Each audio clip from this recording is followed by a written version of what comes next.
সেই সত্য প্রয়াস জন্য আজকের প্রয়োজন হচ্ছে ইসলামী শক্তিগুলো একত্রিত হওয়া। কি বলেন ঠিক না?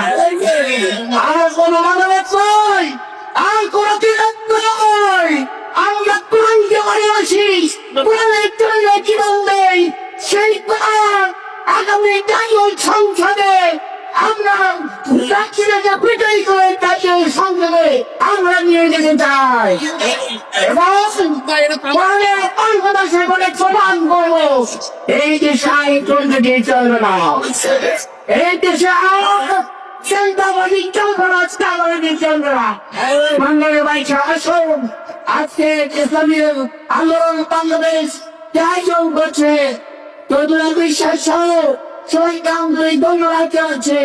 বাংলাদেশের জবাব শ্রমিক পক্ষ থেকে সবাইকে আন্তরিক ধন্যবাদ দিয়ে আগামী দিনে আমরা এই ছুটির সম্মেলন স্বপ্নের জন্য এগিয়ে আছি।